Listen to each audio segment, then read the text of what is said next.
And you know, I've been to classes at the UH, political science classes, and I've asked people, I'm not going to ask you all to raise your hands, but how many people here know who their state senator is, how many people know the representative is, and their council member? And most of the time, people don't know. When it comes time to elect, you go to the polls, maybe you know, but that is the most important person. The most important person to me is the person in my district, Joe. Okay, and then there's a hierarchy, which I'll get to in a second. So if you don't know who your representative is, they don't know who you are, so then you're at a disadvantage already. So you need to know who these people are. And you need to know them, what they look like, you need to know, get to know them personally.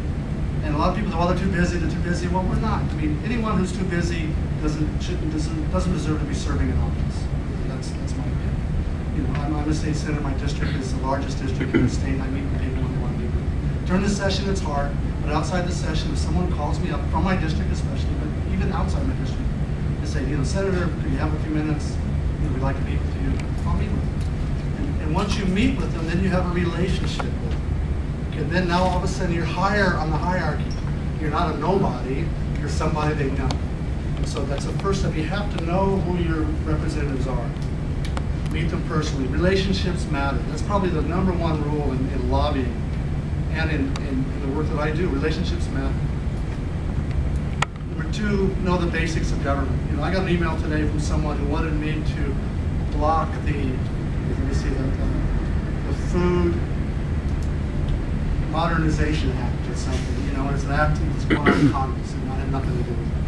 And so I politely emailed him back and said, you know, this is a federal issue, not a state issue. But if you're going to be involved, you need to know the basics. You need to know to separate what's federal, what's state, what's county. You don't need to know it all, but you need to know the basics. And how does a bill become law? It's pretty basic stuff that you need to know it. Target your energy and know the subject matter. So a lot of people will show up and testify on everything. They'll testify on social justice issues, on environmental issues, on education. And really, if you want to be effective, you need to target your energy. You need to be a specialist on whatever that's going to be. It's going to be an environment. You need to know your subject matter. Guys like me, we count on the advocates knowing the subject matter because I can't know all that subject matter. I can't be an expert on energy. I can't be an expert on healthcare and on highways and construction and stuff. So I count on people to know that. People that the Sierra Club lobbyist, so to speak, is an expert on that matter.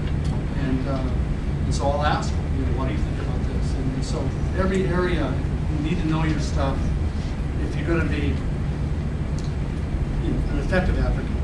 And later on I'll talk about joining together with groups, and that really is the most effective because you all are busy and we can't all become experts on all this stuff. Well, later on, here it is. Affiliate with like-minded people. So whatever your issue is, if it's agriculture, you affiliate with the Farm Bureau or organic farmers or some organization that is near and dear to your heart. It's an environmental organization. There's several organizations like that. There's power in numbers. Those organizations will track legislation, track bills, and so there's definitely affiliated with like-minded people. When you testify, base your testimony on fact and present it with conviction.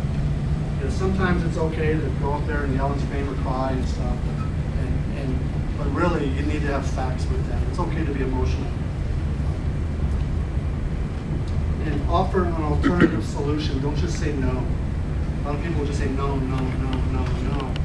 And we're looking for consensus, we're looking for compromise, we're looking for some way to help both sides of the issue. Normally that's the underlying urge for legislators. They want to make everybody happy. It's not always easy to do that, but when someone just says no, no, no, that doesn't help us usually.